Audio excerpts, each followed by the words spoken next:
ጤና ይስጥልኝ። ዛሬ ጥሪ ማድረገው ለኢትዮጵያ የሽልማት ድርጅቶች ናቸው። በዓለም አቀፍ በሆነ ደረጃ በአሜሪካ በተለያየ ዓለም ላይ የምትገኙ ኢትዮጵያውያን አንዳንዴ ኢትዮጵያውያኖችን የምትሸልሙበት መድረክ እንዳለ አውቃለሁ። ለረጅም ዓመታት ለሀገራቸው አስተዋጽኦ ያደረጉ ሰዎች በኪነ ጥበቡ በተለያየ ነገር በኢኮኖሚ በምናምን አስተዋጽኦ በትምህርት ሰዎች ሲሸለሙ አያለሁ። ዛሬ እኔ ጥሪ ማደርገው አንድ ንጹህ ኢትዮጵያዊ እንዲሸለምልኝ ነው። ያም ሰው ዶክተር ገዱ አንዳርጋቸው ይባላል። ምንም እንኳን የፖለቲካ ልዩነቶች ቢኖሩ በስልጣን በተቀመጡ ጊዜ የራስ አመለካከት የግል ነው፣ ግን በተሰጣቸው የመንግስት ኃላፊነት በአግባቡ ስራቸውን ተወጥተው በቃ ባሉ ጊዜ ወጥተው እንደማንኛውም ሰው ዝቅ ብለው መኖር የሚችሉ ያልዘረፉ፣ ያልቀሙ፣ ያልገደሉ፣ ያላደሙ ባለስልጣኖችን ማበረታታት ይጠበቅብናል። ይሄን ለማበረታታት ደግሞ የሽልማት ድርጅቶች ዋና ሚና ይኖራቸዋል። ዜጎች አርአያ ያስፈልጋቸዋል፣ ምልክት ያስፈልጋቸዋል። ትውልድ ምልክትን ይፈልጋል። ስለዚህ ካለፉት ፖለቲከኞቻችን ባለስልጣኖቻችን ለኛ አርአያ መሆን ነገር ካረጉት ውስጥ መጥቀስ የምንችለው በተራ ቁጥር 1 ዶክተር ገዱ አንዳርጋቸው ነው። ዶክተር ገዱ አንዳርጋቸው የአማራ ክልል ፕሬዝዳንትም ከመሆናቸው በፊት የዞን አስተዳዳሪ ነበሩ። ረጅም ዓመታት ነው በስልጣን የቆዩት። ሚኒመም 30 ዓመት በስልጣን ቆይቷል። የውጭ ጉዳይ ሚኒስትር ሆኗል። የጠቅላይ ሚኒስትሩ የደህንነት አማካሪ ሆኗል።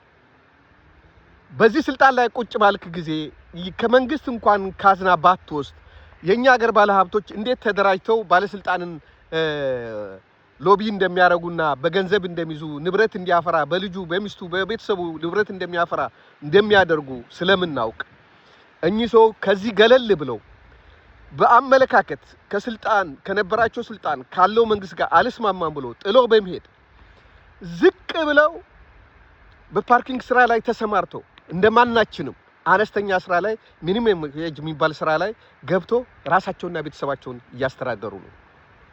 ይሄ ስናይ ትልቅ የልብ ኩራትና ታማኝነት፣ ልዕልና፣ በራስ መተማመን ያላቸው ሰው መሆናቸውን የሚያሳይ ነው። አልሰራም ቢሉ እኮ በሄዱበት ሀገር ኦልፋን ሆነው በመንግስት እርዳታም መኖር ይችሉ ነበር። የሆነ ሀገር የውጭ ጉዳይ ሚኒስቴር የነበረ ሰው አሁን ከመንግስት እርዳታ እየለመነ እየኖረ ነው ከሚባል አነስተኛ ስራ ሰርቼ እኖራለሁ ብሎ የሚኖሩ ሰው ናቸው። እንደዚህ አይነት ዜጎች ለሚመጣው ትውልድ መልካም አርአያ ናቸው። ለሚመጣው ትውልድ በዚህ ዘመን እንደዚህ አይነት ሰዎችም ነበሩ፣ ከፖለቲከኞቻችን ውስጥ ታማኞችም ነበሩ የሚል መልእክት የሚያስተላልፍ ነው። እኚህን ሰው መሸለም ኢትዮጵያን መሸለም ነው። ዋትኤቨር የፖለቲካ አመለካከት ይኖራቸው፣ የፈለገ አስተሳሰብ ይኖራቸው፣ በነበሩበት ቦታ ታማኝ ከሆኑ እኚህ ሰውዬ በሌሎች ፖለቲከኞቻቸው ያላየነው ስለሆነ እናደንቃቸው ይገባል። አንዳንዶች እኮ ባነሰ ስልጣን ላይ የነበሩ 3 ትውልዳቸው 4 ትውልዳቸው እንዳይሰራ ከህዝብ ከደሃ ህዝብ በዘረፉት ሀብት በተለያየ ሀገር ባንክ አስቀምጦ በውጭ ሀገር ቤቶችን ገዝቶ እንኳን እነሱ የልጅ ልጆቻቸው ስራ ሳይሰሩ የሚኖርበትን ሀብት ዘርፈዋል፣ አካብተዋል። እኚህ ሰውዬ ሌባ ቢሆኑና እንደሌሎች ቢሆኑ በዚህች ኃላፊነት ብዙ ሀብት ሊያፈሩበት ይችሉ ነበር። ለዚህ ልናከብራቸው ይገባል። ሌላው ኢትዮጵያ ለሆናችሁ ሁሉ ጥሪ ማደርገው በየትኛውም ዓለም የምትገኙ ሰዎች እኚህ ሰውዬ የማቋቋም ኃላፊነት አለብን።